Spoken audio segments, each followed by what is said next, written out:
Hello and welcome back to this series that I'm doing on archival data research in Matlab. So let's jump into Matlab here. And we are going to start a new script today. We're going to do something a little bit different.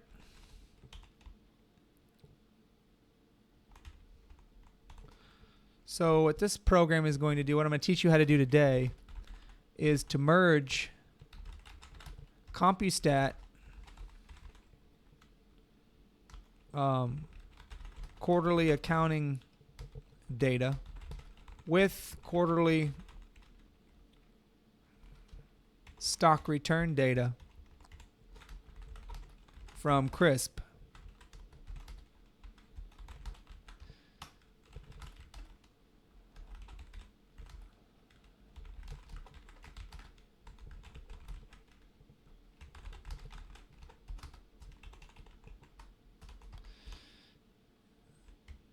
So that's what we're going to be doing today.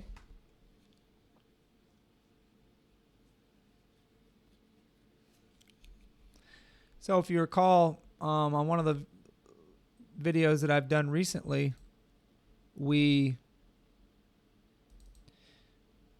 did this program where we computed the quarterly financial ratios from using Compustat data. That gave us this final ratios matrix or table. And what I've done here is I've added these two lines here. This ratios table there were some rows of that table where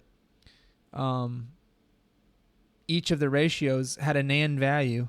So I delete all of those rows with this line. If there's a NaN value on each ratio, then those need to be deleted. And I didn't really deal with that in that video. If there's a NaN value on one of the ratios but not on the other ratios, then we're not going to delete that row. But the rows where there's a NaN value on every ratio, which I didn't even mention that in that video, go ahead and delete those rows. And then I saved that ratios table in this folder here, our current path, using the write table function. So write table will save whatever table you want to save. It'll save it in the directory path that you have Matlab, to which you have Matlab pointed, and this is the name of the file, ratios.csv, because we're going to use this file today. So that's what we're going to do first, is bring the accounting data in, the accounting ratios data in that we computed the other day. So first thing, obviously, we're going to clear our workspace, clear the command window. You always see me type these two commands first. As a best practice in Matlab, all your script should start with those two commands. And then I'm going to bring in the accounting ratios data. I'm going to call it accounting ratios. I'm going to read the table in, and it's the ratios.csv. Make sure we preserve the variable names.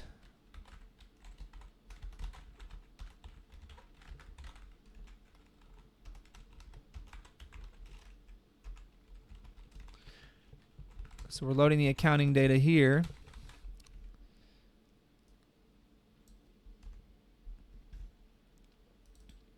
We loaded the accounting data. Remember, we have our GV key, 4-digit SIC industry code, fiscal year, not calendar year, fiscal year. That'll become very important in this video. Fiscal quarter, fiscal year end month. So 5 means May. And then all the ratios that we had computed. In other words, this is the current ratio for this company as of the end of the third fiscal quarter, fiscal year 2013, the current ratio. Quick ratios as of the end of, debt to assets ratio is as of the end of. These other ratios, though, that are computing performance over the period, like the gross profit ratio, this is the gross profit ratio for fiscal quarter 3, fiscal year 2013. This is the book value per share as of the end of fiscal quarter 3, fiscal year 2013. This is the return on assets for, obviously, fiscal quarter 4, 2013, fiscal year for this company, and so forth. I'm assuming that everyone understands what these ratios are, what they represent. These are balance sheet ratios over here. Anything that involves the income statement, like this column, this column, this column, and this column. Obviously, if it involves the income statement, we're talking about over a period of time. So those are the accounting ratios. Now we want to bring in the stock return data.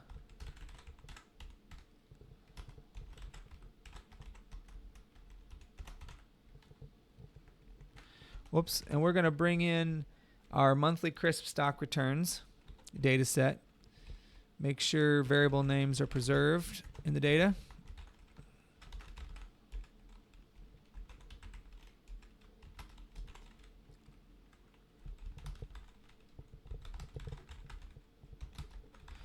So this data comes from Compustat, right? Because actually this data we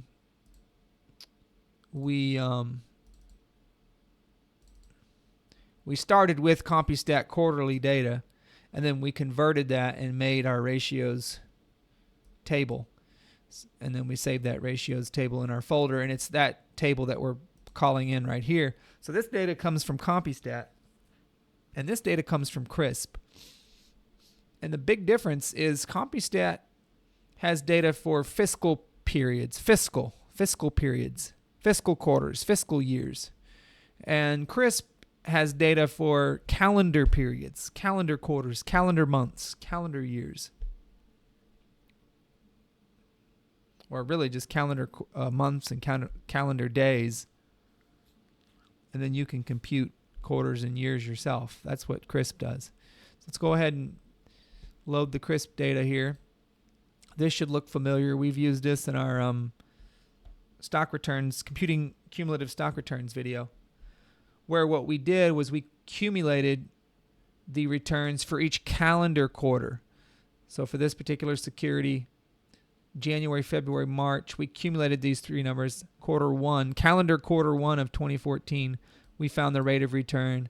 And then calendar quarter 2 of 2014, April through May, we found the rate of return for the calendar quarters. January through March, April through May. January through March, April through June, July through September, and October through December.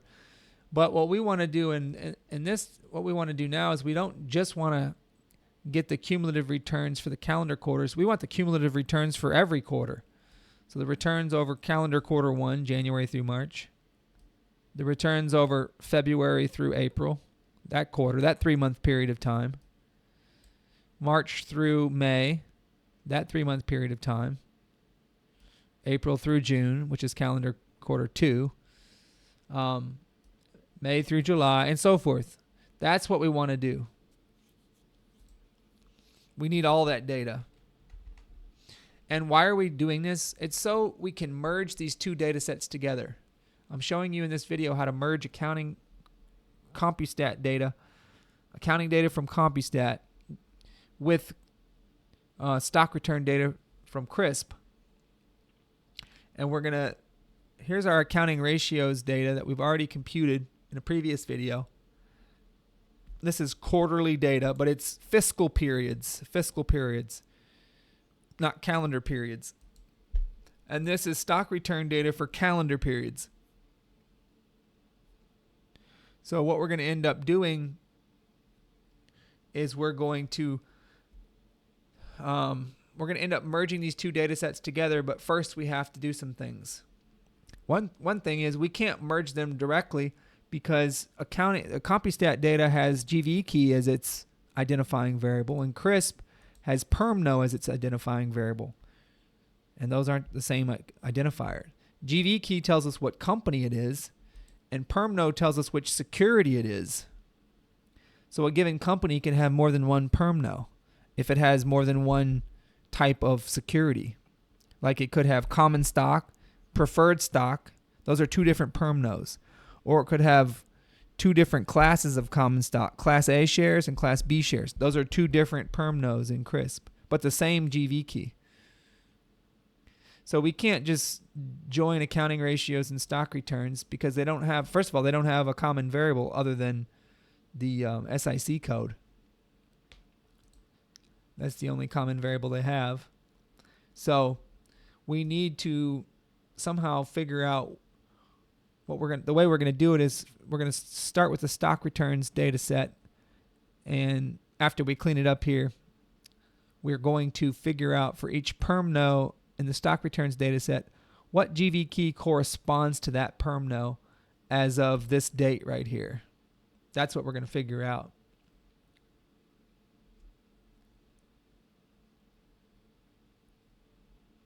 What GV key corresponds to this perm no as of this date. All right. So let me go ahead and delete any rows of the stock returns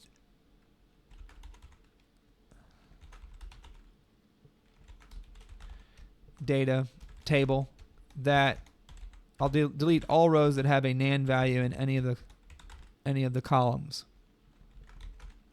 And I've done this line of code before, so I'm not really going to explain it because I've done it before.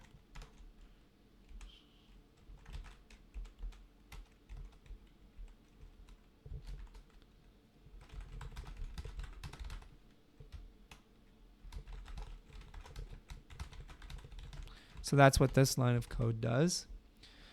You know, a certain rows of stock returns, all columns we're going to delete, set equal to empty. And it's these rows. And I've explained this line of code. I'm not going to explain that again. You can go back to a previous video to see the explanation. All right.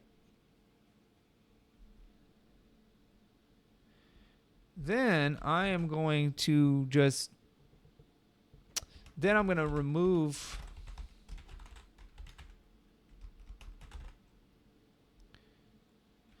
I want to remove using the remove vars function, which only works on tables, by the way. I want to remove the variables in the stock returns table, and I want to remove the date variable and the share code variable. No, I don't want to remove the date variable. Hold on, let me be careful here. I want to remove the share code variable.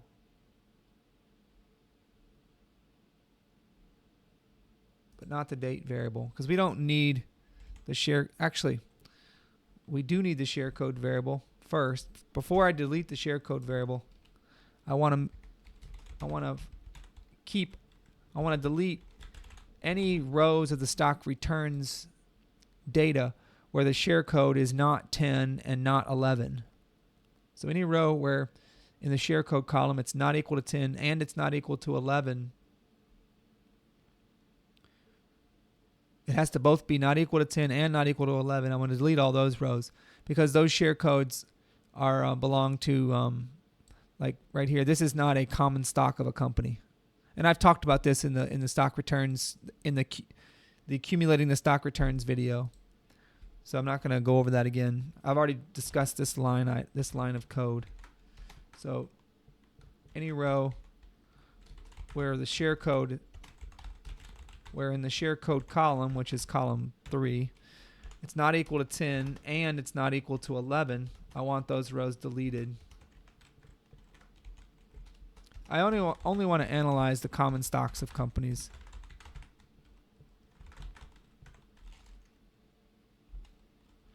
So all stock returns, all those rows, all columns. Got to be careful here.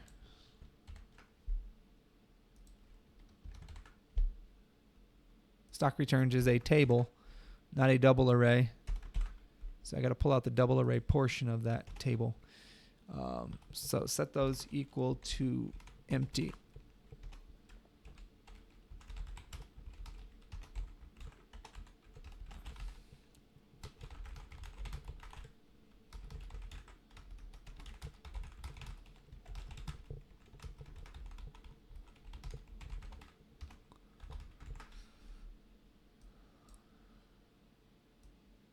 So I haven't run this yet. So run these. And then stock returns, you see, gets a lot smaller.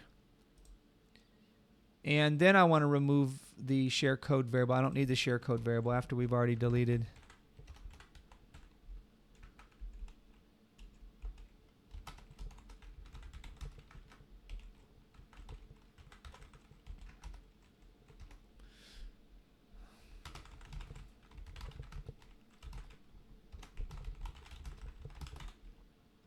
I'm assured that every security that I'm looking at is either share code 10 or 11, so I don't need the share code variable anymore. You see it's gone now. I'll keep that date variable though. All right. Now I just want to convert the accounting ratios and the stock returns to double arrays to for faster computation going forward.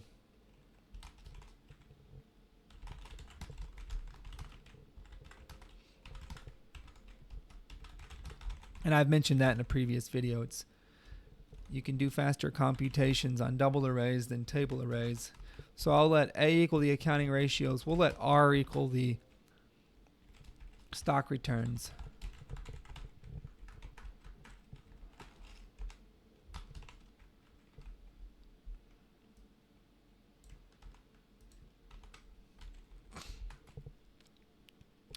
We'll run those two lines. And we lose our column headers, of course. We have to remember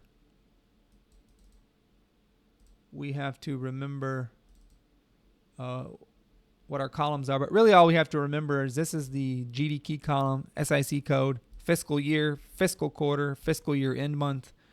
And then in our stock returns matrix, we have the perm number, the date, SIC code, and then the monthly return that corresponds to each of these months.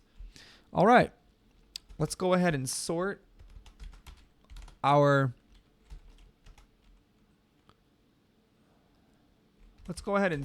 stock returns by firm, year, and then date. It's already sorted that way.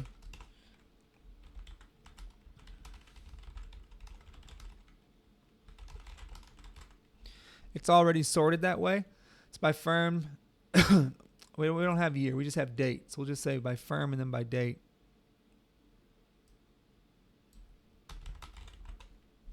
So by column 1, then by column 2. It sorts the rows of R by column 1 and then by column 2. Even though it's already sorted that way, by default, CRSP sorts it that way. I just get in the habit of running that line of code, because if you don't sort, then what we're going to do later won't work. Excuse me.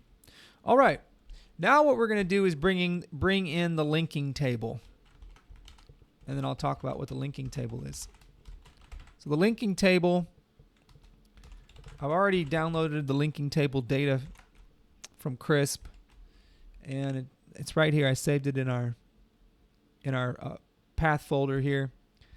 CRSP Compustat link, preserve variable name set equal to true.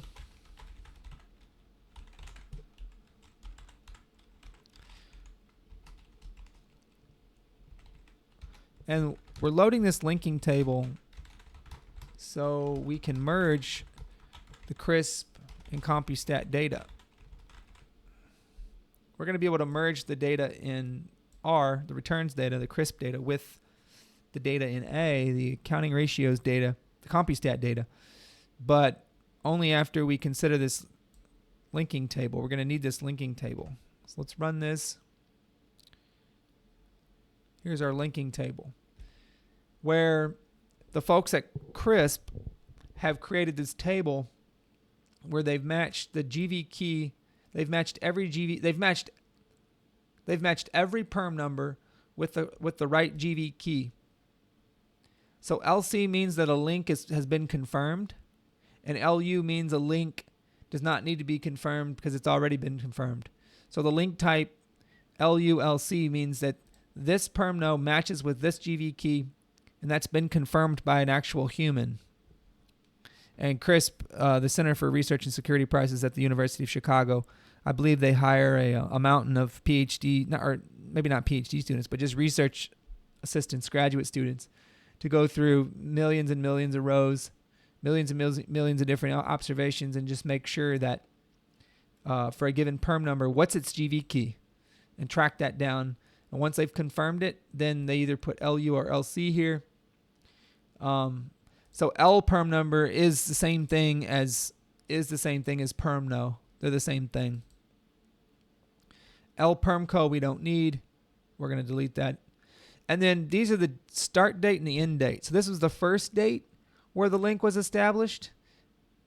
And so over this time frame from here to here, this perm no matches with this GV key.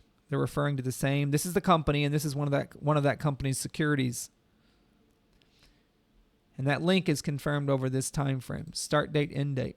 Now, outside of this time frame, we can't necessarily say that this perm no matches with this GV key.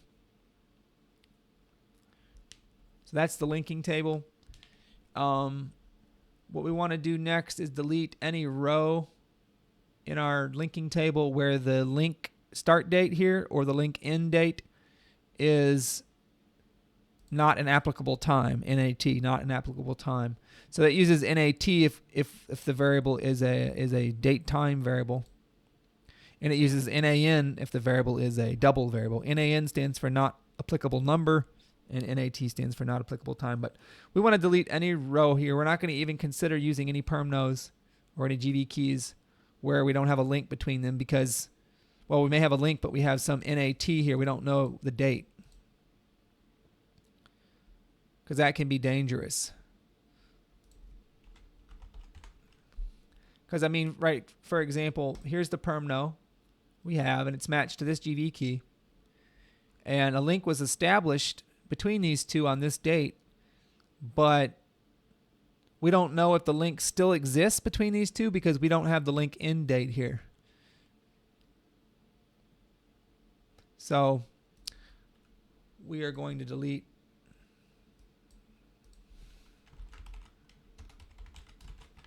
the link table. We're going to do, there's an isNat function. We're going to do isNat of linking table all rows, columns 3 through 4? No, 5 through 6.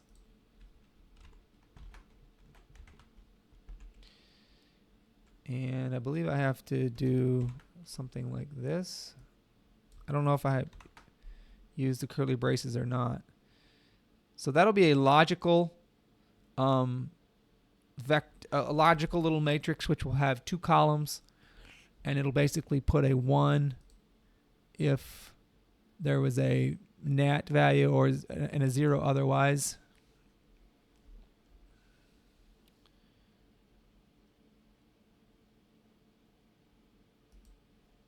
And so if any rows of that logical are nan, we want to delete all those rows of the linking table. Right.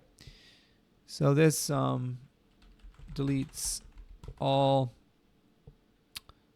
links for which either the start link date or the end link date is missing. So let's see how many rows get actually deleted. There's 33,006 rows. Oh, we must have made a mistake.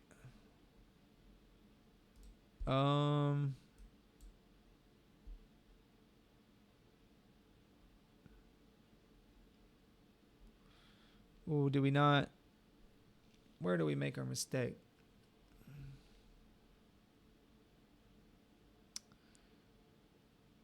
isNat. Oh, isNat here. There we go. I just left off a parentheses. And so let's see if linking table loses a lot of observations. Oh, okay. IsNat, we have to incorrect number or types of inputs or outputs for function IsNat. You can only put a double into IsNat. You can't put a table. You put the double portion in, that should work. So linking table, actually linking table, oh, I didn't delete. I didn't delete. Equal to that, which means delete.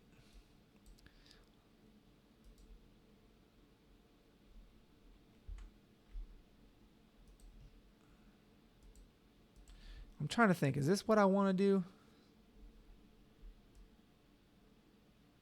It's going to delete quite a few links. But if we don't know,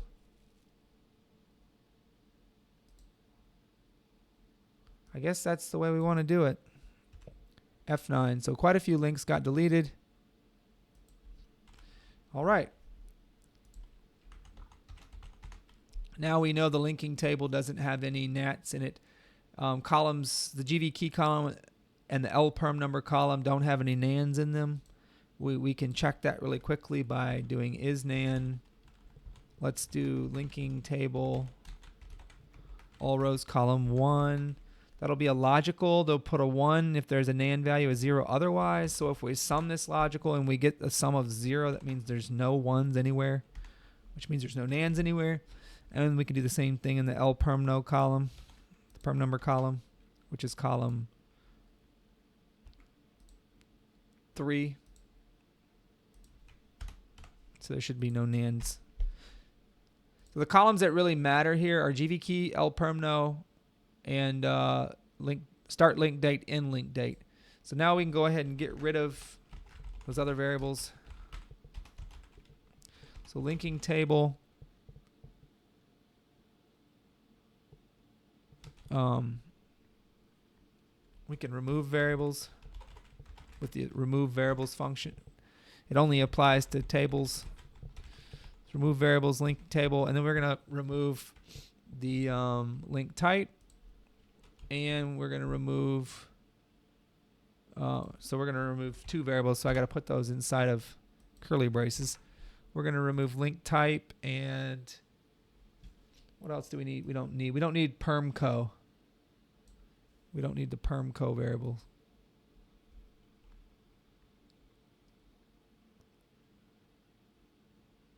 Oh, an easier way to do this. This is one way to do it. But an easier way to do it is just go like this. Linking table, all rows, columns 2 and 4, delete.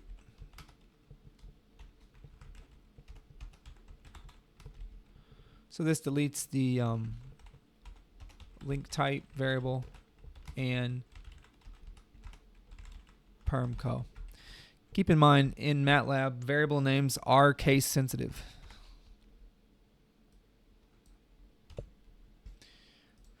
So we got GV key permno, link start date, link end date. All right. Now what I want to do is go ahead and convert that to a double array. So L will be the linking table, all rows columns 1 through 2. And then for column 3, we're going to use the YYY-MMDD function.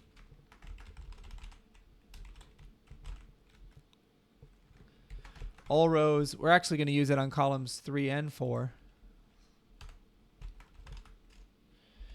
And that will convert the dates to, this one will be 1970, 11, 13, 1970, 11, 13 with no dashes. And it'll be a numeric format, not a date time. It'll be a double data type or a numeric data type instead of a date time data type. That's what this does. And then if we divide those, no, I don't need to do anything. I think I'll leave it like that, right? So this will convert to a double array for faster computation.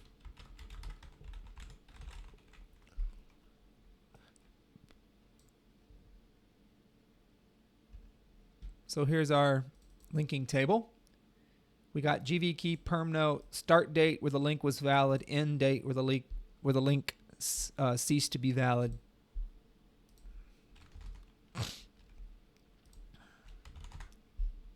Well, not necessarily ceased to be valid. We just don't know after this date if these two should be linked together. But we do know over this time period, including this day and this day, that this link was valid. That's what we get from the linking table. All right, now what we need to do is find, what we're going to do is we're going to go to our stock returns matrix, and in column 5, I am going to put the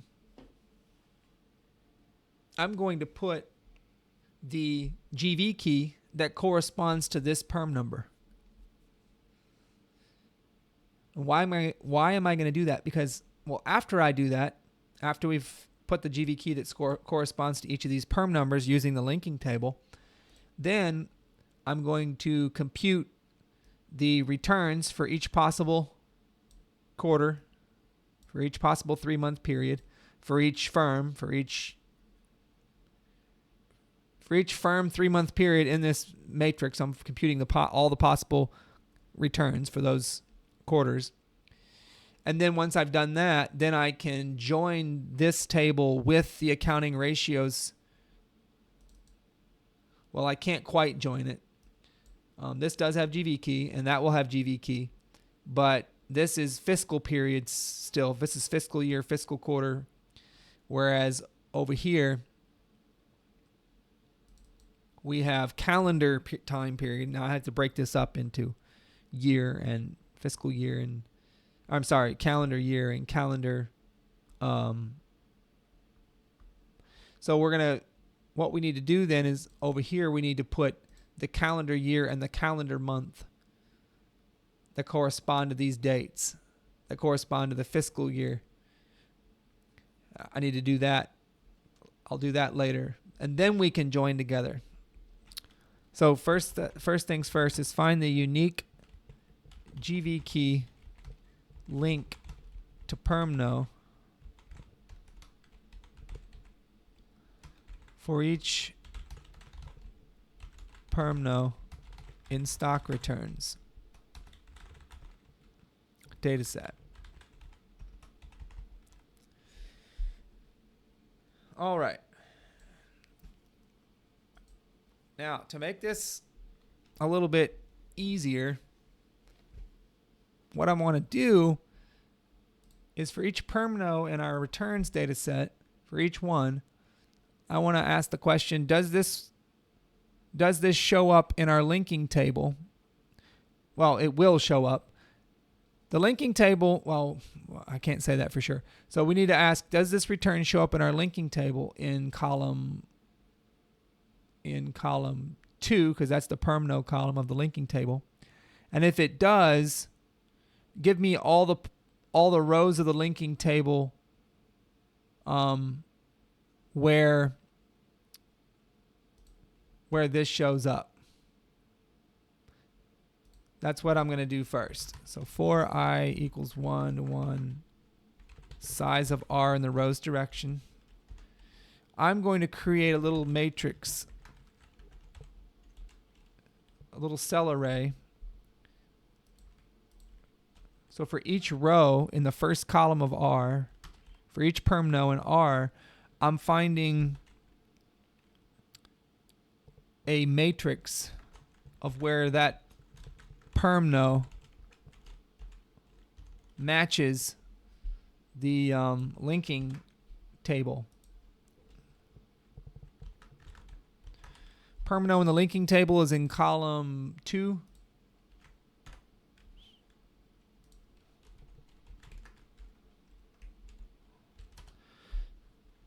So this finds all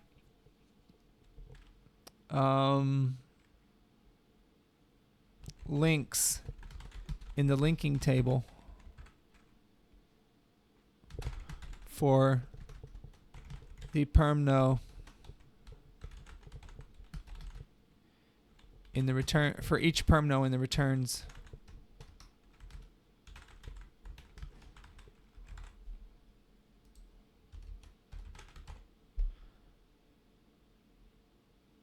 And then after this, I'm going to type an if-then statement. So, but just so you can see what this looks like, let me copy and paste this up here. Just type in, just so you can see what's going to happen here.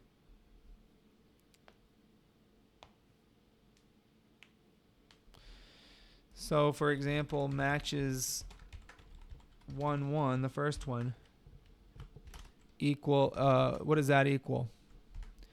It's just one row, which means that if we look at the first row of column 1 of R, we get this permno 1 0 0 0 1,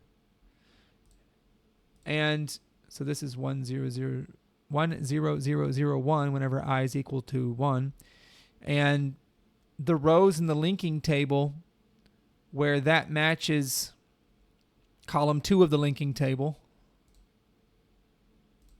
So where can we find that 1 0 0 0 1 in column 2 of the linking table? All those rows of the linking table, all columns, are output for matches 1, 1. So this is the portion of the linking table where we could find it. Here's the permno 1 0 0 0 1. And so there's the GV key.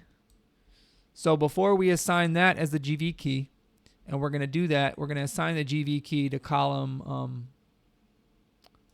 5 of R. We're going to put the GV key here. But before we do that, don't we need to make sure of another condition? Not only does this perm number need to match, but this date right here needs to be in this, somewhere in this range. And if it's not, then we're not going to assign that GV key right there to that permno. Like if this date falls outside this range, then we don't know that this permno for sure matches with this GV key. So we have to write an if-then statement.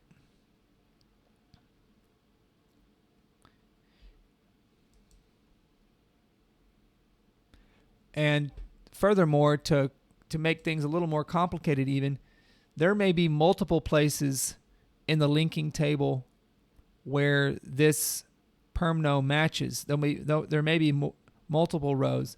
Like, let's see if I can just randomly get an example. If I just did matches 1, 45.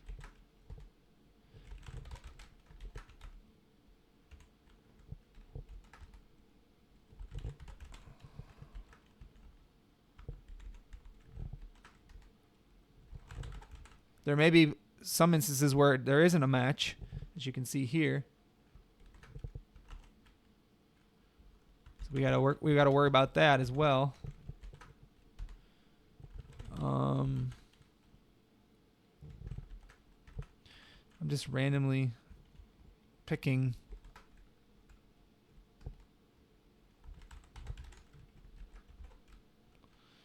trying to give an example of where it matches in more than one.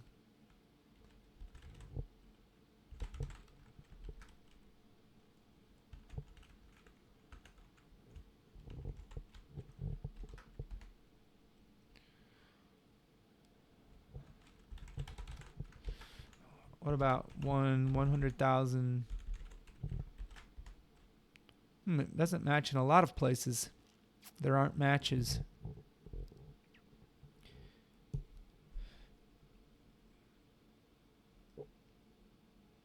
So in other words, there's lots of permnos in here which don't match any permno in our linking table.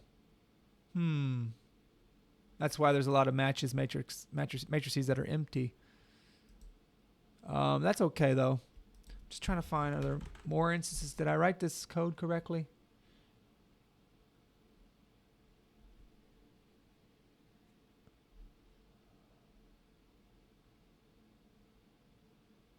Yes, I did.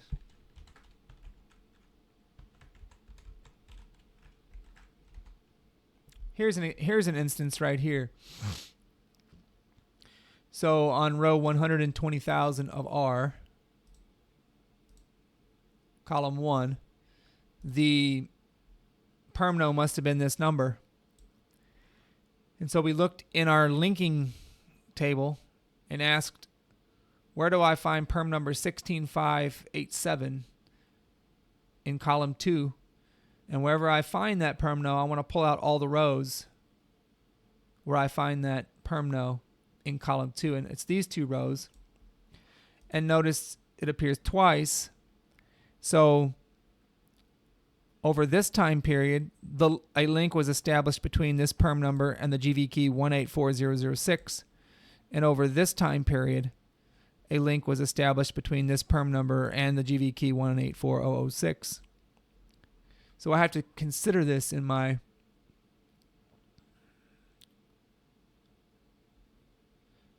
if-then statement. So if the size of matches 1i in the rows direction is equal to 1, in other words, there's only one match, even if it is equal to 1, like, for example, so the size is equal to 1, we don't just want to assign this as the GV key, because what's the other condition that has to be satisfied? The date here has to be in between these two dates. So, and our row I, column 2 has to be less than or equal, has to be greater than or equal to L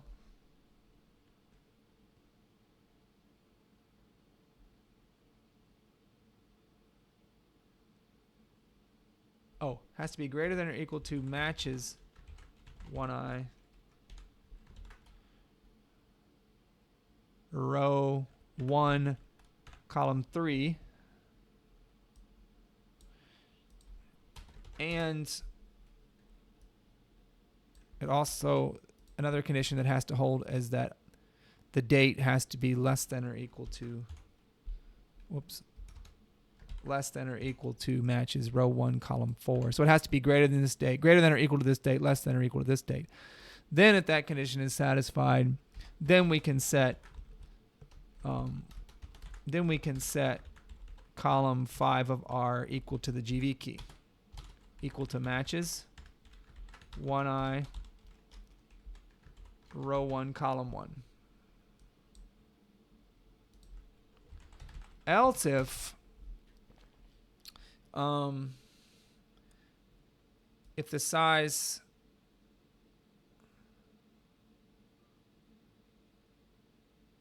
if this condition doesn't hold, this is a 3-part condition, so we got to be careful when we think about this. Else if the size is not 1, or maybe it is 1, but the date doesn't lie in between these two dates, in any of those cases,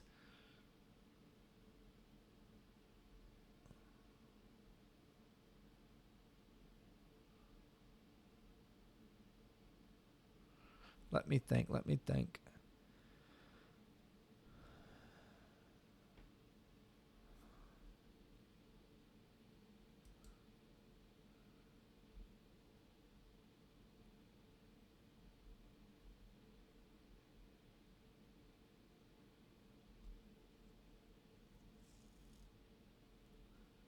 The size is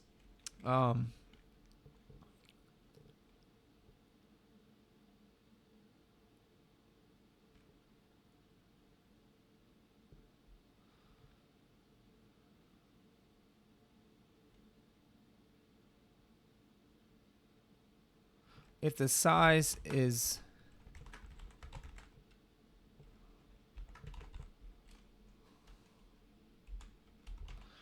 greater than 1, like in this instance, I found an example for you all just a minute ago. The size is greater than 1 in the row's direction. Size of matches in the row's direction is greater than 1. Then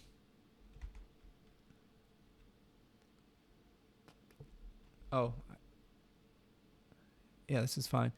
Then size is greater than 1.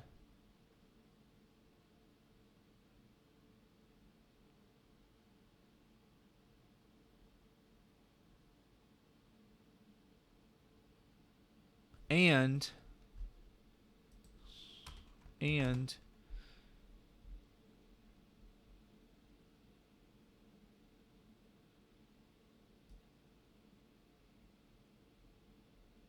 I'm going to copy and paste a condition over here from my answer key.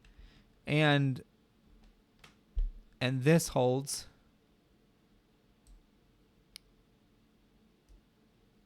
And this holds. The size is greater than 1. And this holds.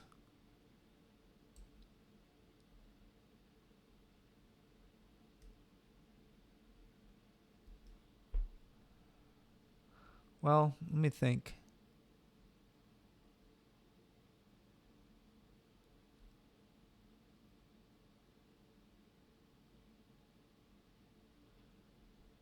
All right. Let me take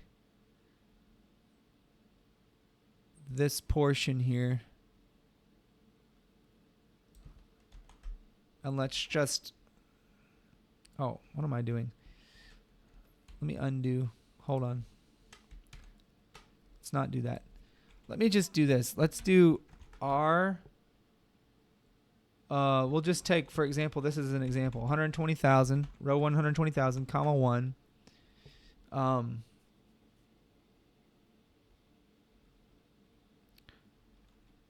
Equals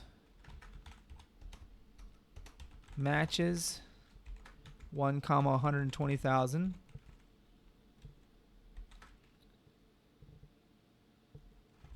All rows comma 2.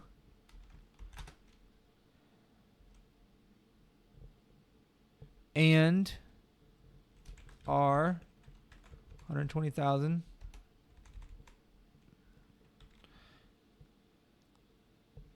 comma 2, so second column, the date, just like this.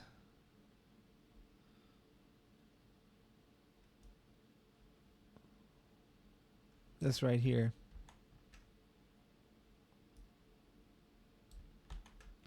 Only this is 120,000. And we're doing matches all rows here, not just row 1, because this size, now we're in a case where the size may be bigger than 1.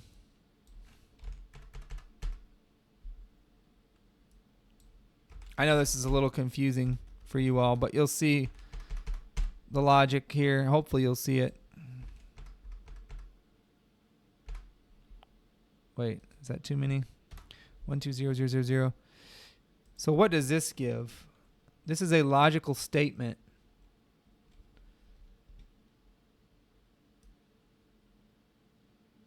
So it's a logical vector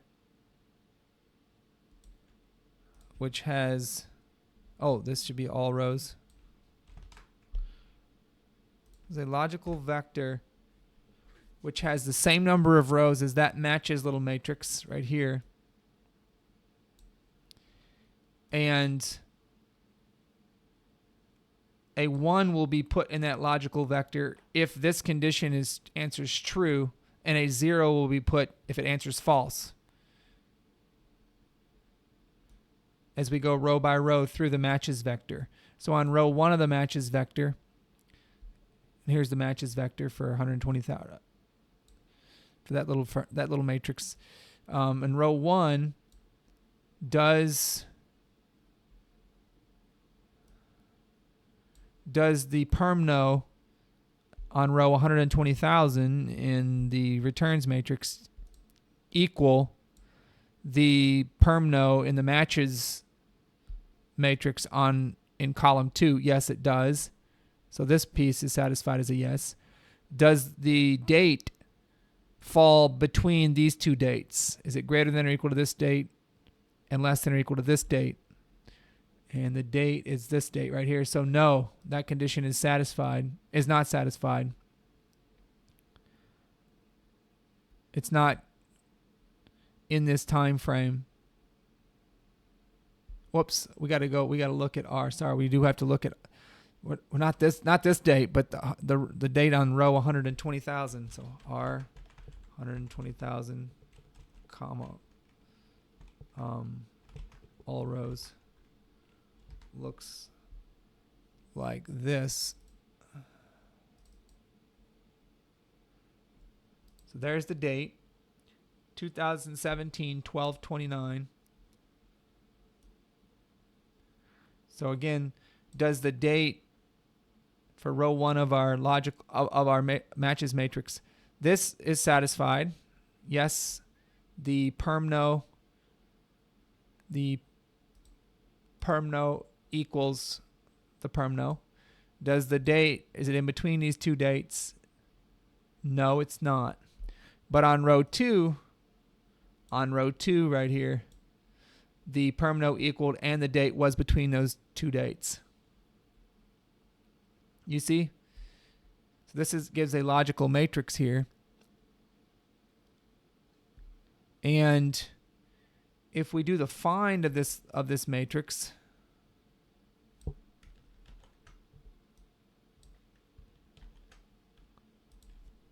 want to find of this matrix, that'll give us which rows were the logical equal to 1, and it happened on row 2, but there may be more than one row.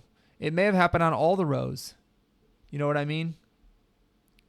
This condition could have been satisfied on all the rows of matches. So what we want to do is, if it's satisfied on more than one row, then we want to take the row number where it's satisfied last, which here will also be 2 because it's only satisfied on row 2. But that's what we want. The most recent time where the perm no matched and the date was in a certain range. We want that most recent time. So it'll be that row of the matches matrix, column 1.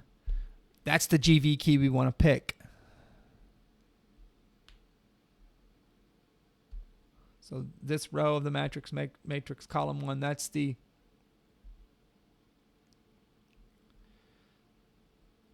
and the only question is, what should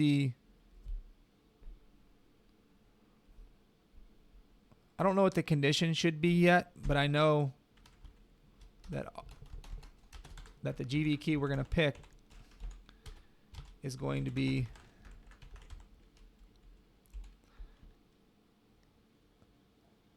the matches matrix, this row right here, column 1. But I got to change this back to I, this back to I, this back to I.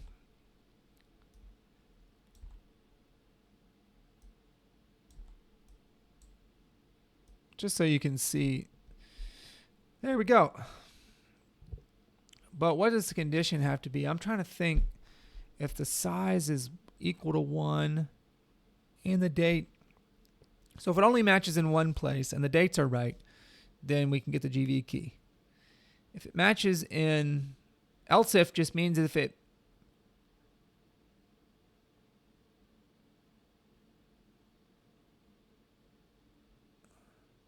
let's say else if the size of matches 1i, 1 is greater than 1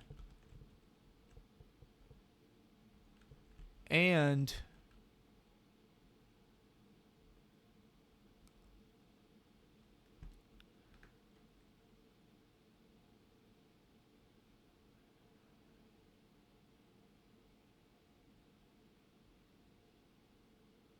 and this thing down here is not empty,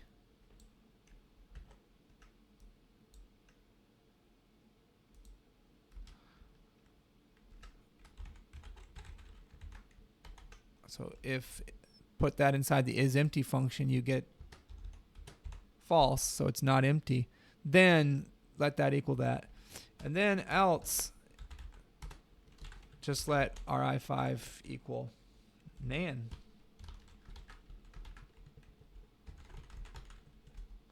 In the if in the for. I think that'll take care of it. So this is complicated what we're doing here code-wise. But I mean, it's not complicated intuition-wise. We're just having to make sure that we're covering all of our bases. Make sure.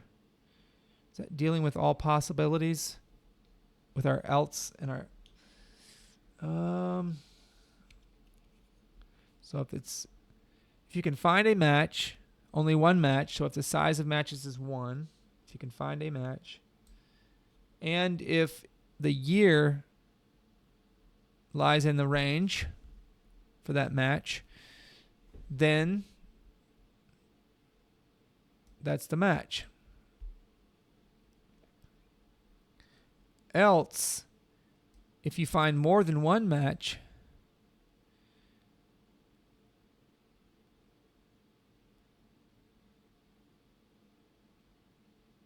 and this condition makes sure that in that more than one match, the date lines up or is in at least one of those ranges.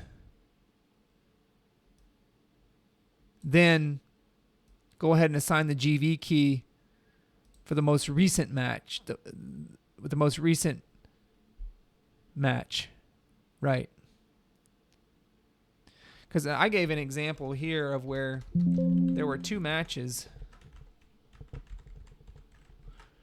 but the GV keys were both the same in both matches. But there are examples in the data where the GV keys are different. Where, like, say there's a third row down here, same permno, but when we have a different date range, say 2018, 11/1 through the current time period, now 16587 is matched to a different GV key, not 184006. So if we have a match on the permno and our date is in these ranges, then we want the latest. We want the last row that it finds the match. You know what I mean? That's the most up-to-date. As long as our date's in that range, we want the most up-to-date. So I think this takes care of it. Let's run this. Oh, no. Let's stop that. I must have forgotten to put a semicolon somewhere. Right here is a place. You don't have to put it after an if statement, but you do have to put it everywhere else. I think this will work. Now this may take a little bit to run. Anytime you have nested if statement, actually didn't take too long. So column 5 should be the right GV key. Now what we can do is just, there's a lot of nans assigned.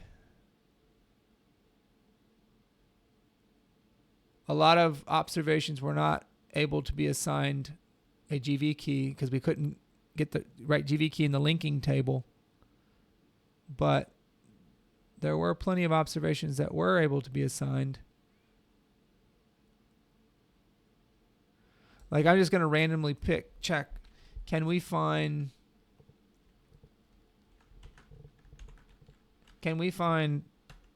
permno 24441 in the linking table?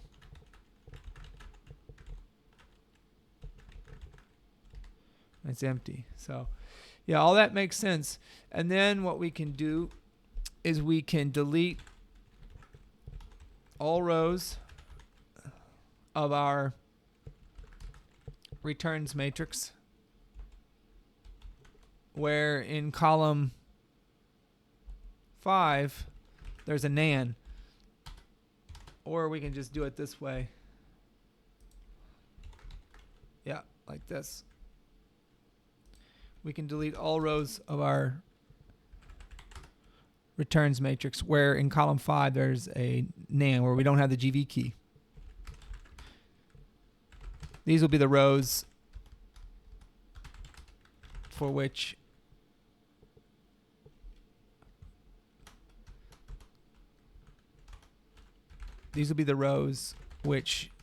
did not have a GV key link to permno when we searched in the linking matrix. Now watch, R is going to get a lot smaller. 111,312.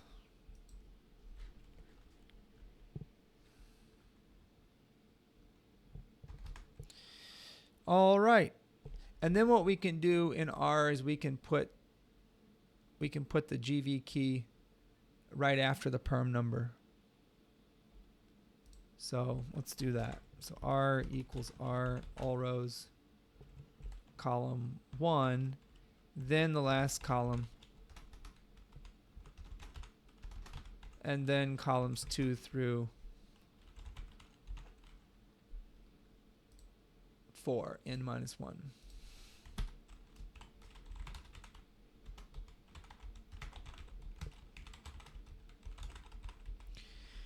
Let's do that. All right. Now we should have the right matched GV key to permno. Now we can just randomly check and just make sure did our code do what we wanted it to do. So let's see what the linking table looks like for permno 14288. Permno is in column 1 here of R. And it's in column 2 of the linking table. So what do those observations look like? Perm number 14288, 2013 1108 through 2016 617 should be assigned this GV key. All these dates here there's perm number 14288, so that matches. And these dates should all be in this range. As soon as the date gets outside the range, this is still inside this range, right? It's almost past this date. But as soon as the date got outside the range, then I'm sure it would assign a NaN value for the GV key for this permno. And it would have those would have been deleted with this step right here. So let's go randomly check again. I mean, one random check doesn't mean it's right, but I think it's doing things correctly. What if we look for 81173?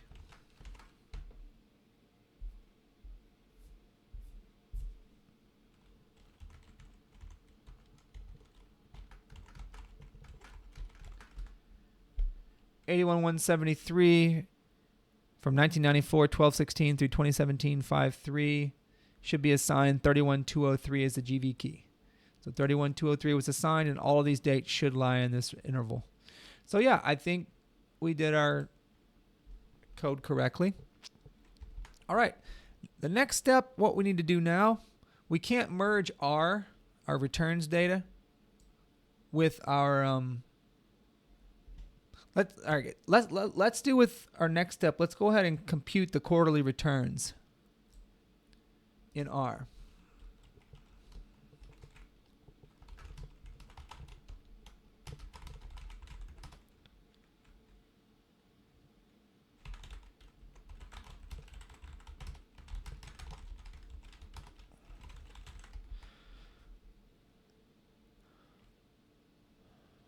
And so all we have to do there is we need to, as long as we can go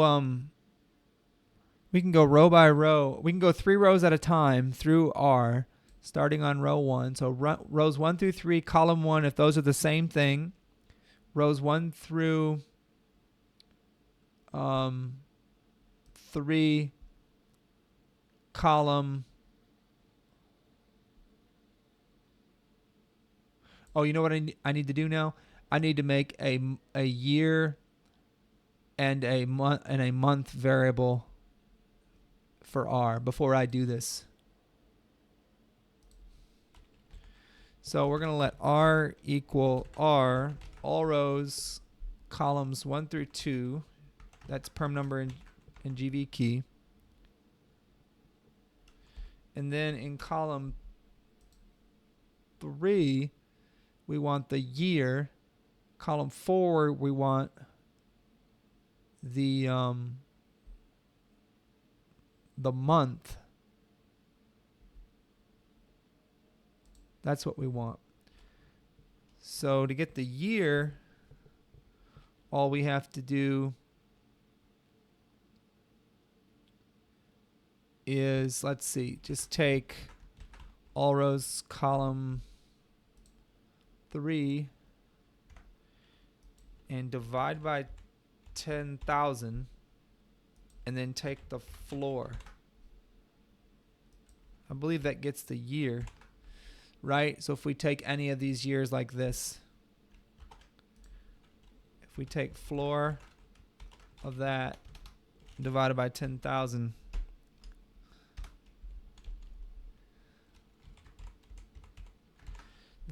I just know this already because I've been working with Compustat data with dates. If you divide this number by 10,000, you're going to get 2015.0831. And you take the floor of that, it'll just round it down to the nearest integer, 2015. See? So that'll get the year. Now, what about the month, though? That's different. The month, we want the 0.08. So if you do this division, 2015.0831, we just want the 08, the 2 digits after the decimal place. And in Matlab, I'm not sure exactly how to do that. I'm going to show you how to use Google when you're trying to code in Matlab. There's an easy way to do it, I think. Not round.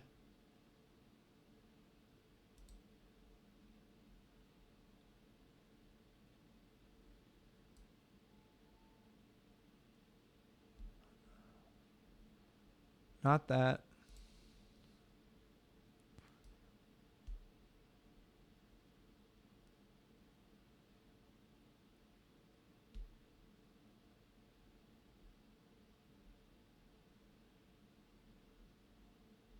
Maybe I need to be more precise.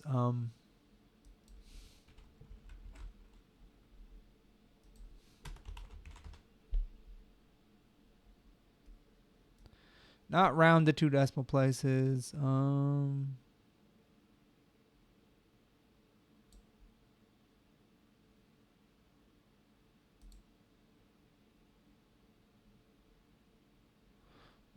that's not right. Oh, man.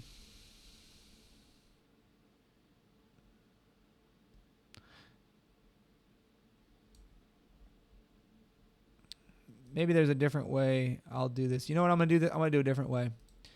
There's a way to do this mathematically, but on the video, I don't have time to figure it out. So what I'm going to do is just convert column 3 to a string.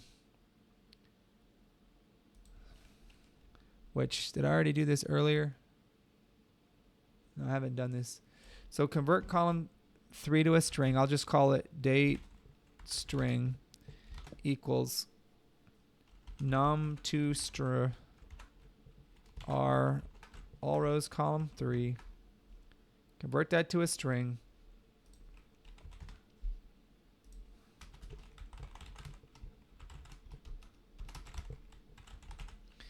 So do that. F9. Now my date is as a string. It's too big for me to see any of them, but if I do row 1 all columns, you can see it's that first date, 2014-0131, but it's a string, so each character is itself a column. And then I can index. So then now what I can do is I can let this be the date string row, all rows, columns 1 through 4, but that'll get the year portion of all the dates, but there'll still be a string, so I got to convert back to number by using the string to num function. And then in the next column we'll have the month, which will just be copy and paste this, and then this is positions 5 and 6 should be the month. And where's our and then columns 4 and 5 we'll keep.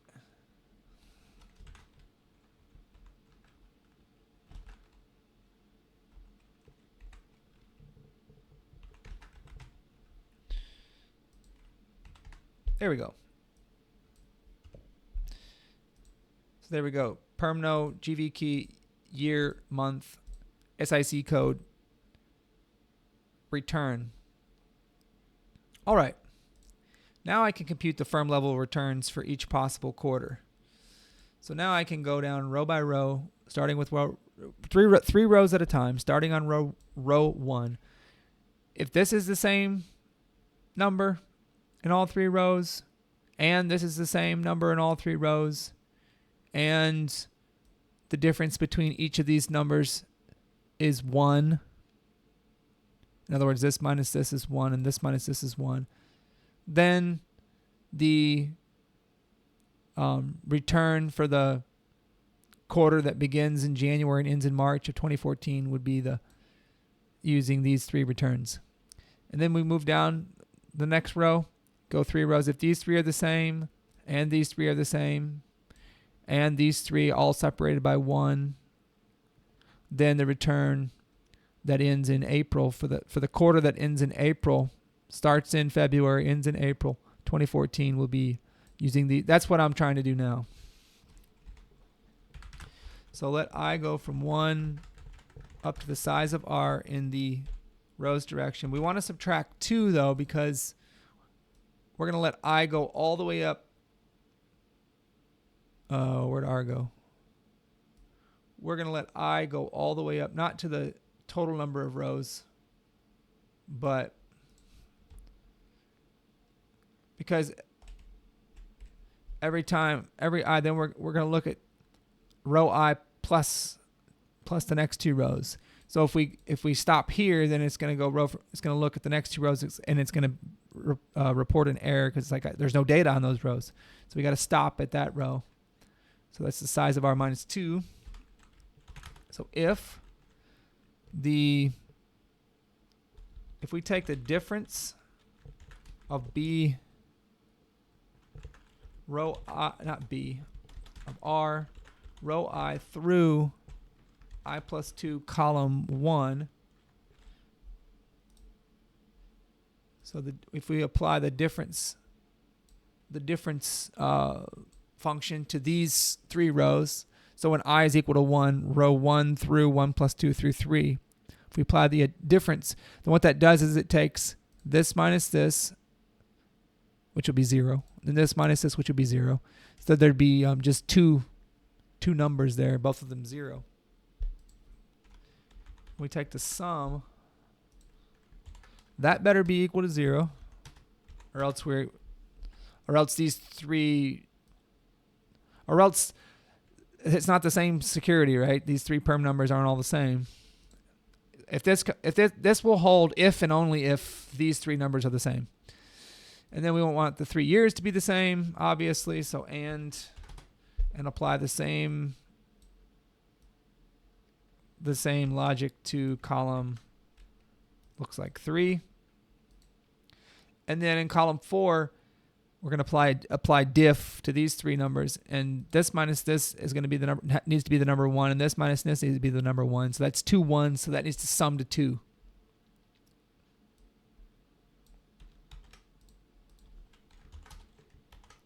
So the sum needs to be 2, and we're doing it in column 4. So if all 3 of those conditions are satisfied, then we're going to have our quarterly return matrix row I, all columns will equal not B, R row I plus 2, columns 1 through 4. So right here, columns 1 through 4 to equal that. And then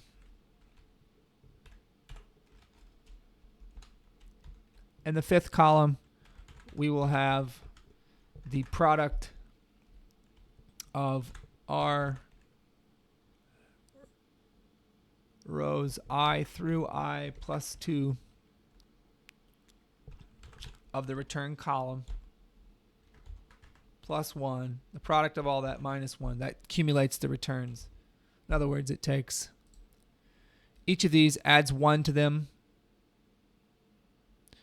right? Rows 1 through 3 of the last column, that's these rows, add 1, and then take the product, and then subtract 1 from that product. That accumulates the returns like we did in the previous video when we were talking about cumulative returns. End. And if this condition is not satisfied, then the quarterly return on row I, all columns, will just be equal to 0. It'll just assign it 0. So I guess I can just say else, or whoops.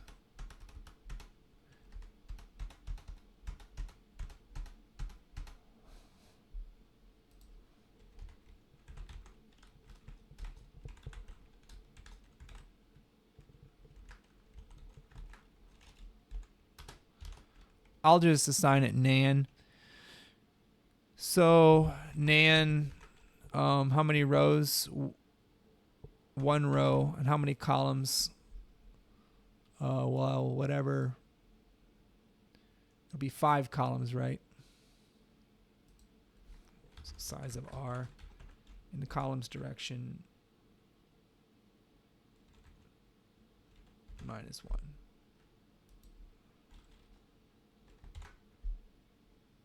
Oops. There. All right. So this should compute our quarterly returns.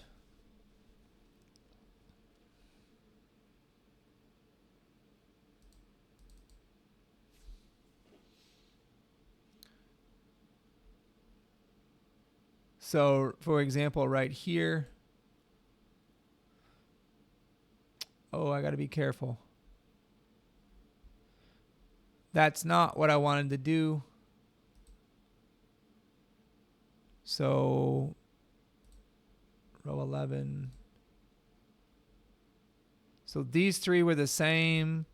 These 3 were not the same, though. So our condition wasn't satisfied. And obviously, these aren't separated by 1. This minus this is 1, but this minus this is negative 11. So we actually need to think about what if we go across multiple years and across, yeah, we need to think about this. This isn't what we want. This did not do what we wanted to.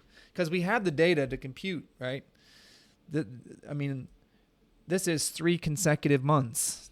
We just happen to go across. We crossed from 2014 into 2015. This is 3 consecutive months. So we need to change our, so if these conditions are all satisfied,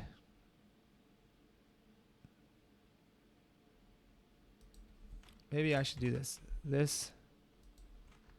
So if all this is satisfied, or if these 3 are the same, those have to be the same always.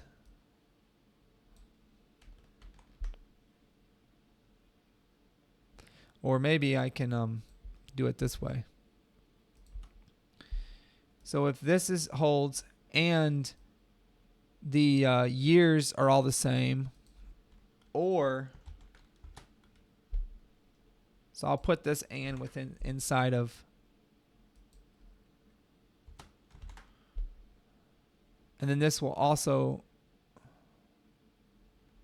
this will also, this and will have to be an OR. Well, there'll be an OR inside of here as well. So if the years are all the same, right? The years are all the same. Or if the years, if our difference, this minus this is 1 and this minus this is 0, so the sum of that would be 1.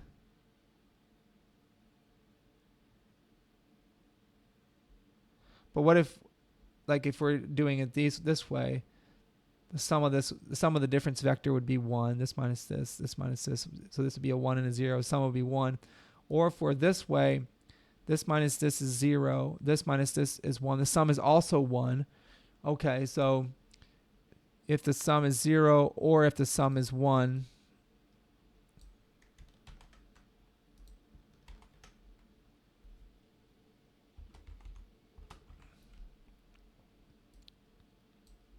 and over here, if the sum is 12 minus 11 is 1, 1 minus 12 is negative 11, negative 11 and 1 is negative 10. So if the sum is, obviously if the sum is 2, or if the sum is negative 10, or if the sum is, what's 1 minus 12 is negative 11, and 2 minus 1 is positive 1, negative 10. So the OR here be negative 10. And I think that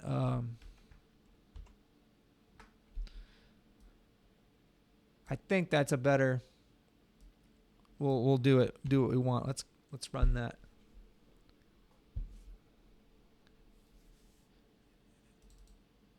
Now, those quarterly returns that were nan shouldn't be nan anymore. Perfect.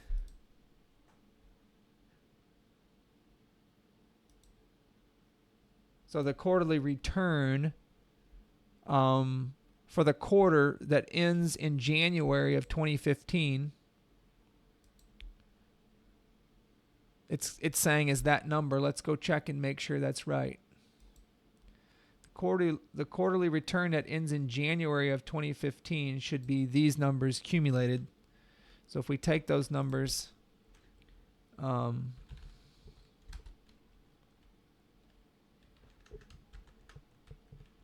I put those numbers right there,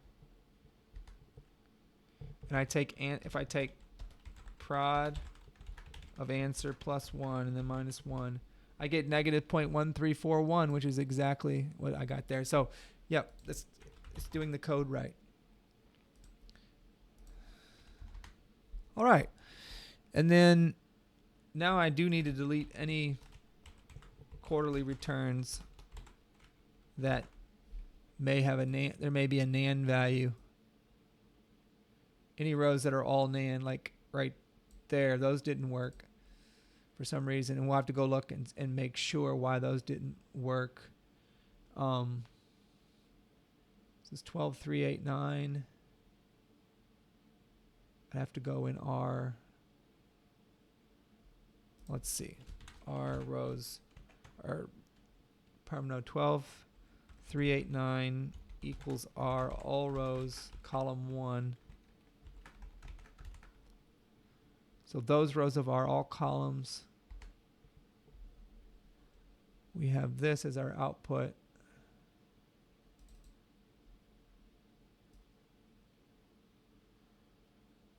So it stops at 2017 February.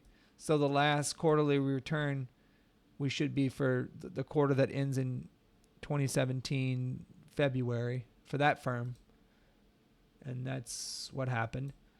And then, so these particular firm month observations in R must have violated one of these conditions right here. And they must have, obviously they violated one of these conditions to be in the else category and be assigned nan.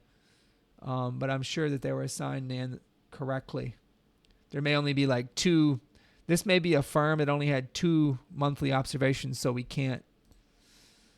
So anyway, quarterly return isnan quarterly return columns direction all rows set equal to 0 or set equal to empty. So what this does is it deletes. Notice I didn't use the any function, I used the all function here. This deletes any row any rows which are all nan, which have all nan values, which have nan values in all columns or in every column. We could have used the any function here because if they have nan values in every column, or if they have nan values in one column, they're going to have nan values in every column. So either one would have worked. So now quarterly return shrinks to, I think we lost like 5,000 observations. We have 106,124 quarterly return observations. All right. This is what we want. Now, you would think, now we can join. We're getting close to being able to join with the accounting data, merge with the accounting data. But if we merge R now with A, where's A? We can't merge on, we can merge on GV key, right? Quarterly returns. We can merge the quarterly returns on GV key because we have the GV key in column 2. We can merge quarterly returns in A with on GV key because A has GV key, quarterly returns has GV key. But we want to merge on the GV key, year, and quarter. This is calendar year. This is calendar quarter end month. Calendar quarter end month. In other words, this is the return over the quarter which ended in March of 2014. This is the return over the quarter which ended in April of 2014, which means it started in February through April, and so forth. Calendar year, calendar quarter. But in A, we have fiscal year, fiscal quarter. So we need another two variables in A, calendar year and calendar quarter end month. That's what we need, calendar year and calendar quarter end month. Otherwise, we can't merge these together. So what we need to do is the next hardest part of our code. So next, we need to create calendar year and calendar quarter end month variables in the accounting ratios data. All right, I'm just going to explain what I'm about to do. So we're going to start by first creating a conversion matrix of fiscal to calendar time. And you'll see what I mean by this here in a second.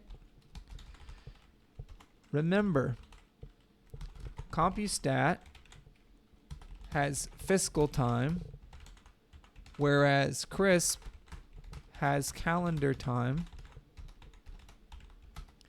Also, firms whose fiscal year end month is between January and May will be assigned the prior calendar year as their fiscal year rather than the calendar year in which their fiscal year ends. For example, a firm whose fiscal year ends in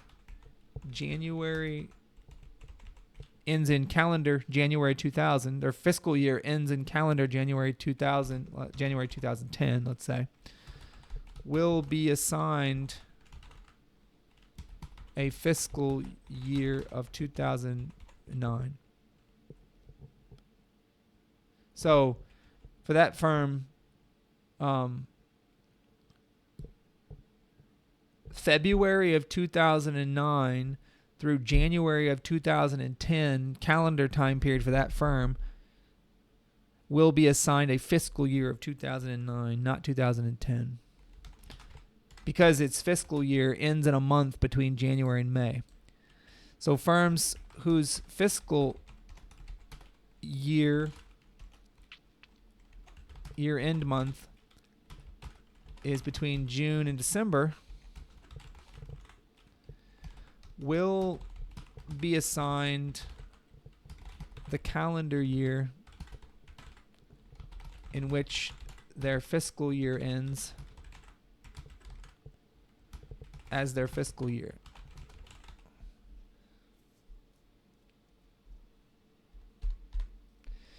So a firm whose fiscal year ends in, let's say, June of 2010, they will be assigned the 2010 as their fiscal year. So for them, their fiscal year went from July 1st, 2009 through June 2010. Their fiscal year ended in calendar 2010, and they would be assigned a fiscal year of 2010. But a firm who has a May fiscal year end, say their fiscal year ends in May of 2010, so that covered the time period of June 1st, 2009 through May 2010. Their fiscal year, though, that's fiscal year 2009, not 2010. You always subtract 1. That's exactly what I said here. Firms whose fiscal year end month is January through May will be assigned the prior calendar year as their fiscal year, rather than the calendar year in which their fiscal year ends. But firms whose fiscal year end month is between June and December, they will be assigned the calendar year in which their fiscal year ends as their fiscal year. All right. So now to create this conversion matrix of fiscal to calendar time. So here's what I have in mind. I'm just going to write the code. Let I go from 1 to 12. Let J go from 1 to 5. Increment by 1 up to 5. If J equals 1, then let this fiscal to calendar matrix row I column J just equal I. Else, if J doesn't equal 1, let this fiscal to calendar year conversion matrix row I column J be equal to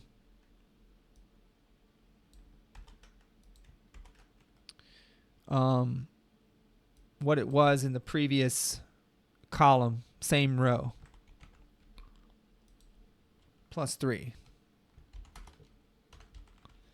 End.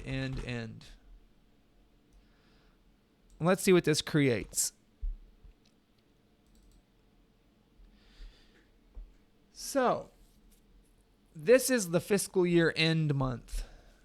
So if their fiscal year ends in the month of January, then 3 months later, then their first fiscal quarter ends in the month of April, because it goes February, March, April. Their second fiscal quarter ends in the month of July, because it goes May, June, July. Their third fiscal quarter ends in the month of October, because it goes August, September, October. Their fourth fiscal quarter should end in the month of January, right? Because that's its fiscal year end month. So it should go from November, December, 11, 12, 1. This should be 1 again, right? This should be 2. This should be 3. This should be 4. This should be 1. This should be 5. This should be 2.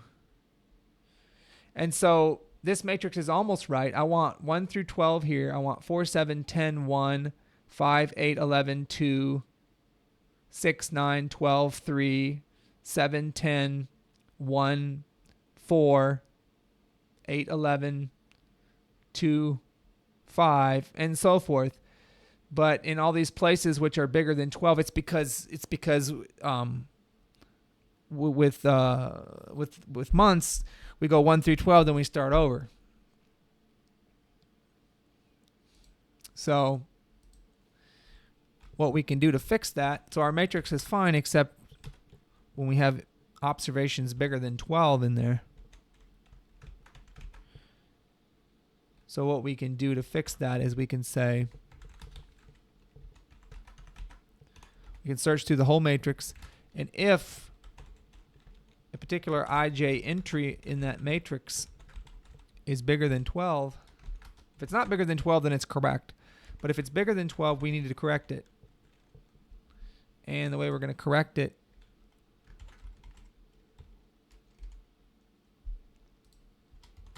is by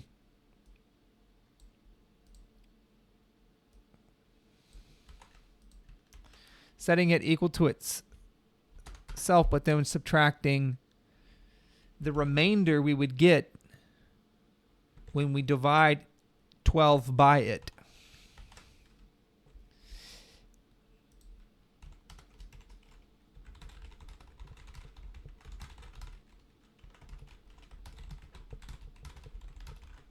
And you can verify that this is the right thing. We want to take it minus mod 12 comma of it. So the mod function works like this.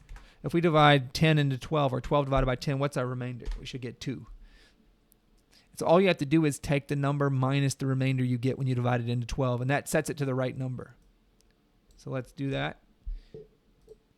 And you can see everything works. The fiscal year ends in January. Then their first fiscal quarter ends in April. Second fiscal quarter ends in July, October, January of the next year for their fourth fiscal quarter, and so forth. Everything should be right here. So this is our conversion matrix that I was talking about up here. With this conversion matrix, now we can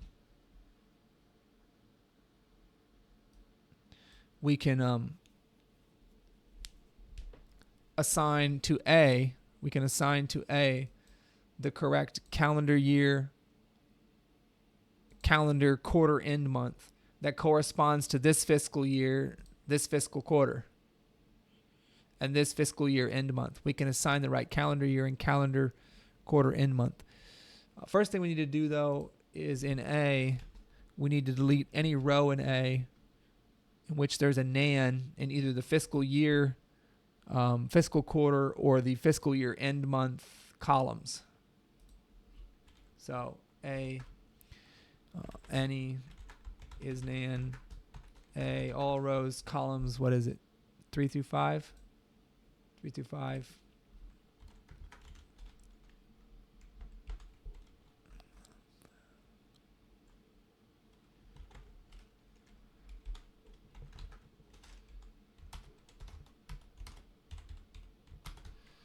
So this deletes all rows of A in which there is a nan in either fiscal year, fiscal quarter,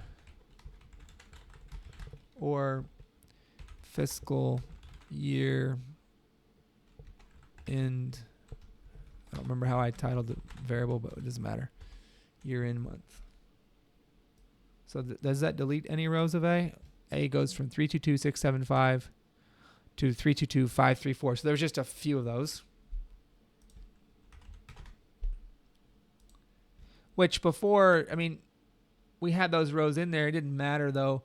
We still have the current ratio. If we want to compute, total, we still have, you know what I mean? Just because we didn't know these dates in some of these rows didn't mean we couldn't utilize this information. So I didn't delete the rows yet. But now it matters. We have to have these dates if we're going to compute the calendar year and the calendar year end month that corresponds to this fiscal year and this fiscal year month, fiscal quarter, I mean. So,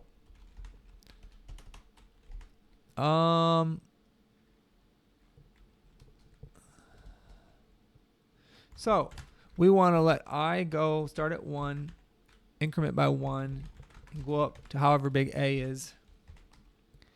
And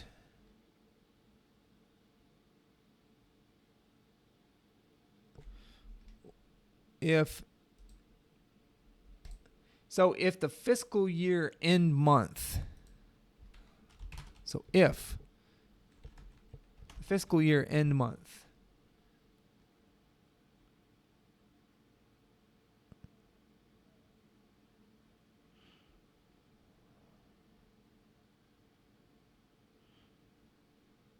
is somewhere between the months January and May. So the way we'll do that is we'll say if AI5 equals this row vector, we want to find the places where that happens. And if when we go to find the places where that happens, we can't find any places, then that means the isEmpty function applied to that will be equal to 1. But if we can find it, then that means isEmpty will be equal to 0, which means that, like for example, if we take, let's say 1 equal to, first of all, I'll break down the code. What is this? It's just that. So if we say 1 equal to that, you get a logical array. And then if we do find of that, we get something that's not empty. In other words, isEmpty applied to that will be 0. But if the fiscal year end month was 6 in column 5 of A, then when we do this, we get that. When we do this, we get that. And when we do this, we get that, 1, right? So that depending on if the fiscal year end month is 1 through 5, 1, 2, 3, or 4, or 5, then we're going to do something different than if it's 6 through 12. Because of what I said right here. This whole portion here. So, calendar year, in other words, the calendar year here is going to be this plus 1 if this is between 1 and 5. If this is between 6 and 12, then the calendar year here will be whatever is right here. And then I leave that up to you. Because see here it says, if the fiscal year end month is between January and May, it will be assigned the prior calendar year as their fiscal year, rather than the calendar year in which their fiscal year ends. So their fiscal year ends in May. So the fiscal year it's going to assign it is the prior calendar year. So this is their fiscal year ends in May of 2014. Quarter 3 of fiscal year 2013.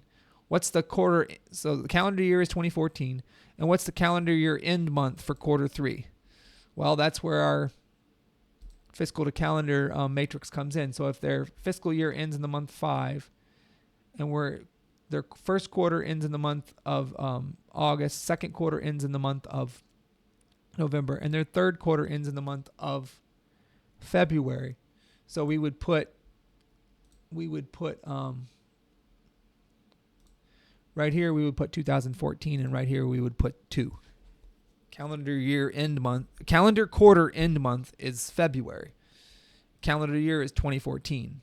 For a firm whose fiscal year end month is May, fiscal year is 2013, and fiscal quarter is 3. That's the idea. That's why I did the conversion matrix. So AI rows 15 through 16 will be equal to the fiscal to calendar wherever AI5 equals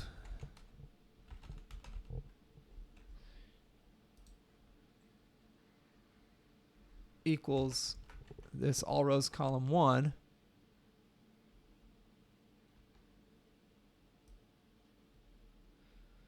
So these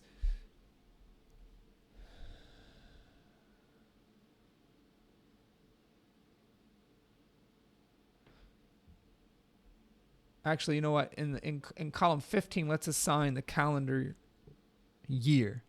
So the calendar year should be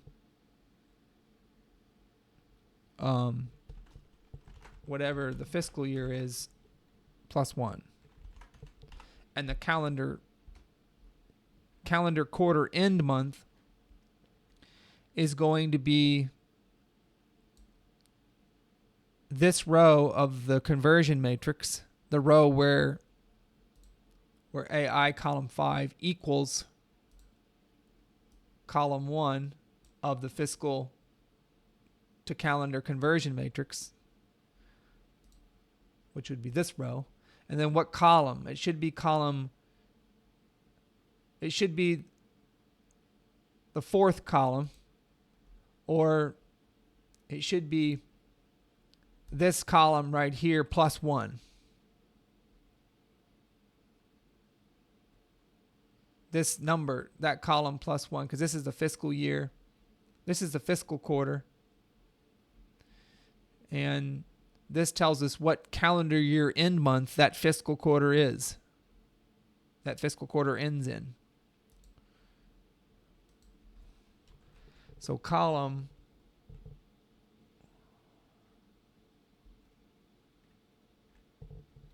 AI4 plus 1.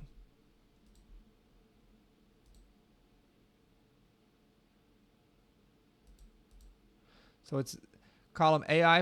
What is A14? It's the number 3 plus 1 is the number 4. And so it's that column of the fiscal to calendar conversion matrix, this column, that we want to put for the calendar quarter end month. All right. Else, if this condition doesn't hold, which means that the firm has a June through December fiscal year end, then we can just do the same thing. The only thing that will change will be the fiscal year. The calendar year will just be the same as the fiscal year, and the rest of this will be the same. And so here we are assigning calendar year and calendar quarter end month to January through May fiscal year end firms. And down in this second line, we're assigning the calendar year and the calendar quarter end month to June through December fiscal year end firms.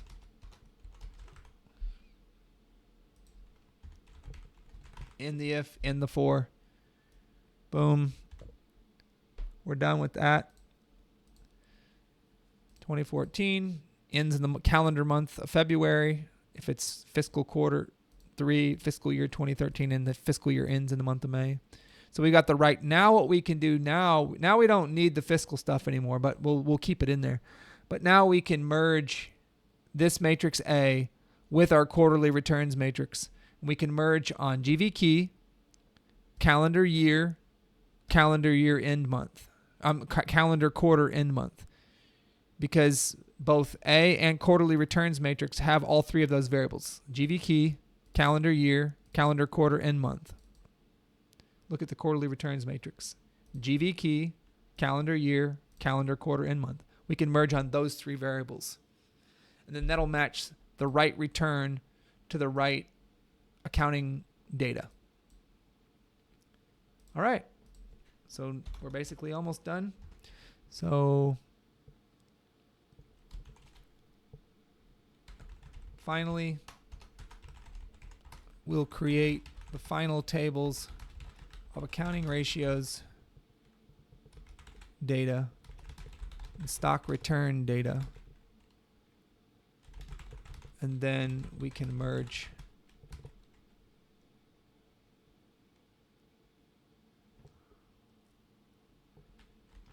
them together using GVKey calendar year and calendar quarter end month as the joining variables, the variables on which we are merging. First thing I want to do though is put this calendar year and calendar quarter end month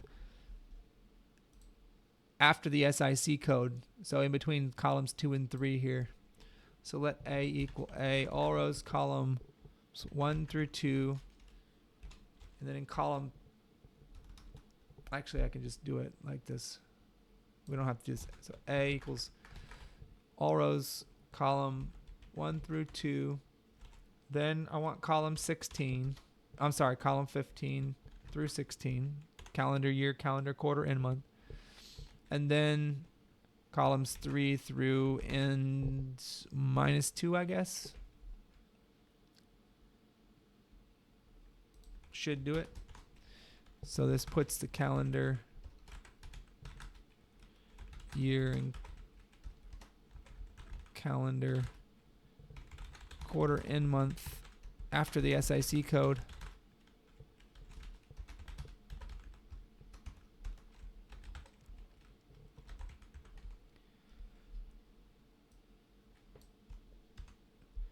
So here's A.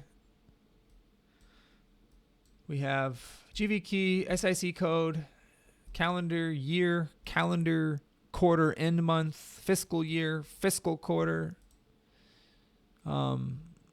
fiscal year end month, the current ratio 2.8850, current assets divided by current liabilities, measured as of the end of February of 2014.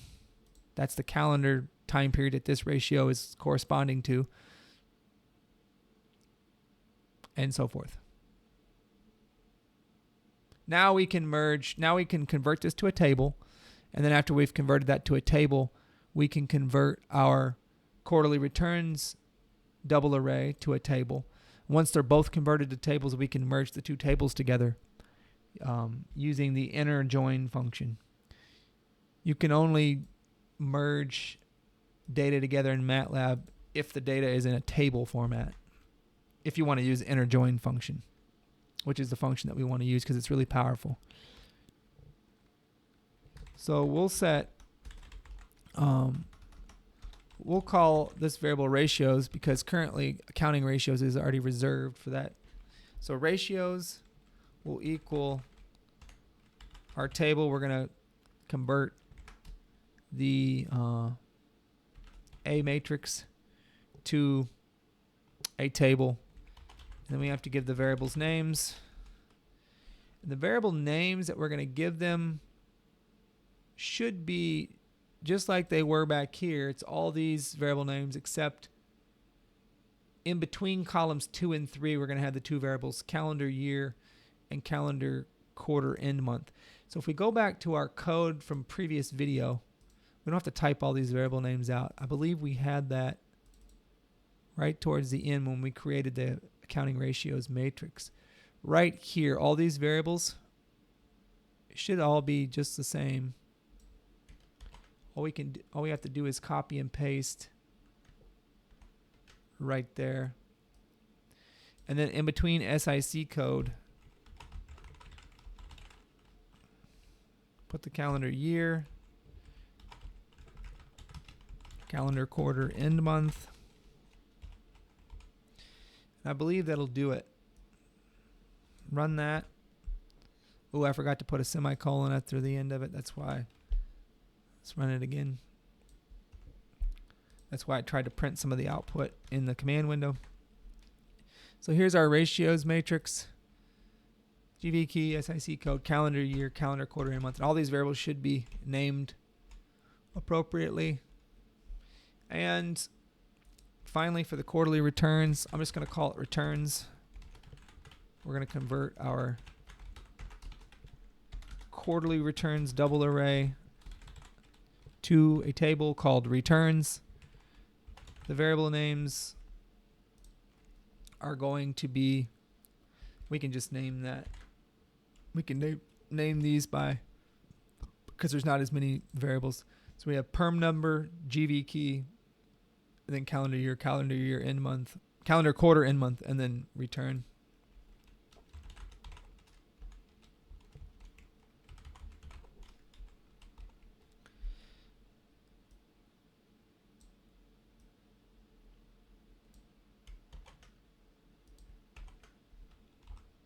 I believe we also had, oh, we lost the SIC code somewhere. But that's okay, because when we merge this back with accounting, with the ratios table, we will recover the SIC code, because the ratios table has the SIC code. So we're good.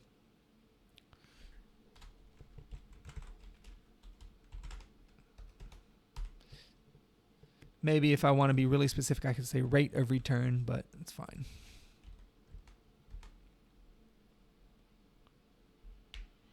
All right. We'll run that.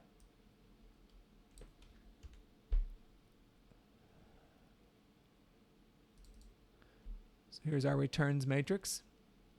Our table, which is basically just this, but put into table form.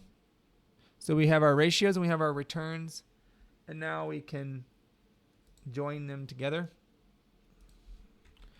So I'm going to call the table that's the join of them, the merge of them, ratios underscore returns, or join to data, if you will. And we're going to use the inner join function. We're going to join ratios with returns, and it doesn't matter which one we put first here. And we're going to join on certain variables. And which variables are we going to join on? We're going to join on GV key first, calendar quarter, calendar year, and then calendar quarter, end month.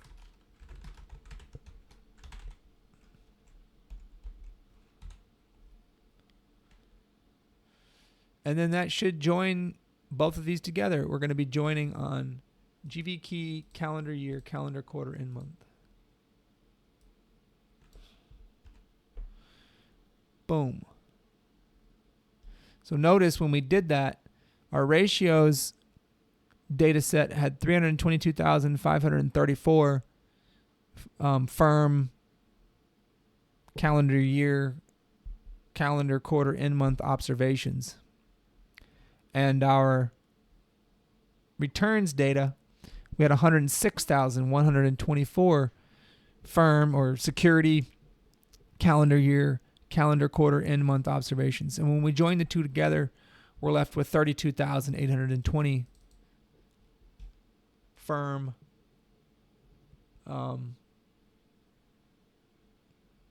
calendar year, calendar quarter, end month observations. And our GV key, notice when we join this and this, the variables they have in common are GV key,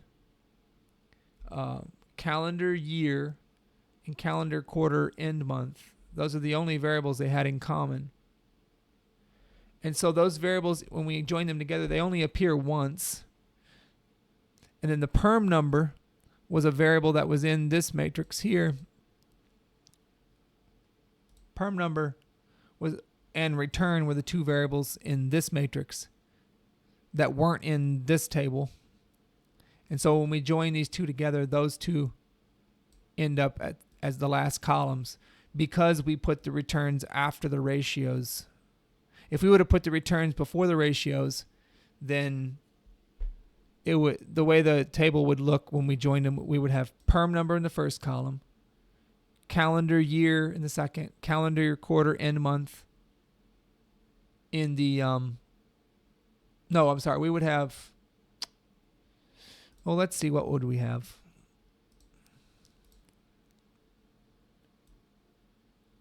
Let's put these in a different order.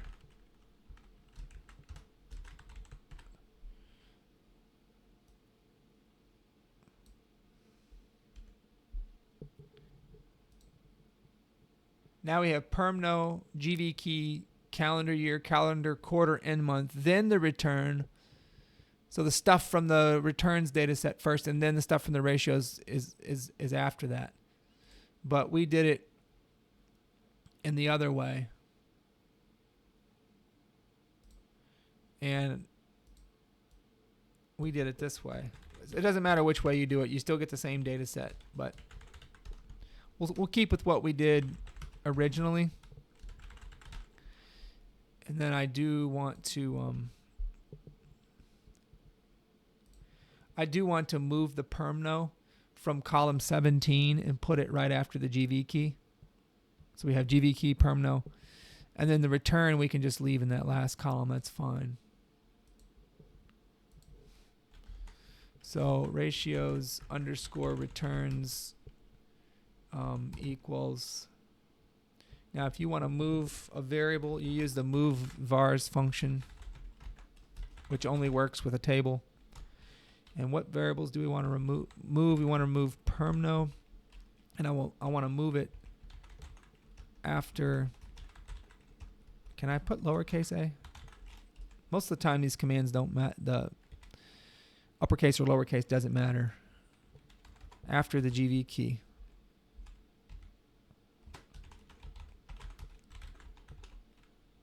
This moves permno after GV key. And let me just try to see if this will run without an error. If I put a lowercase a. Yeah, it doesn't matter. When you're doing these commands, it doesn't matter inside here, upper or lowercase. And so there we have our permno, GV key, permno, and so forth. And basically that's it. We're done. Now we can do a cool, like we could ask the question, does accounting performance, column 15, do accounting performance and stock market performance, are they related to each other? In other words, if we ran a regression of the stock returns on the accounting performance, and are those correlated with each other? We could do that, right? We could run a regression. I'm not going to do that in this video. I'll teach you how to run regressions in a later video. But we have all the data matched up now, so we could do that. Let's just make sure, again, it's useful always to come in here and just randomly check an observation and make sure it's right, which you can't. Often you can do this in SAS, but in SAS it's harder to do. In Matlab it's so much easier to just check, make sure you're doing things correctly. See the data. We know the data very well using Matlab. So let's just check this observation. This was a really big negative return over that 3-month period of negative 61%. Negative 0.6198 is the rate, percentage-wise multiplied by 100. Negative 62% basically. And that was over... That was in calendar year 2019, ending in the month of September. So those 3 months, August, or July, August, September. Negative 61.98% return for that particular firm. So let's go check and see a couple of things to see if our data is right. If we go back to our linking table, the perm number is 63781, so we should get matched with GV key 10877. So let's make sure that's right. L of 63781. Does that all rows? Now, what was the permno column in L? I believe it was column 2. Yeah, it's column 2. This was GV key. This was permno. So let's go back to our...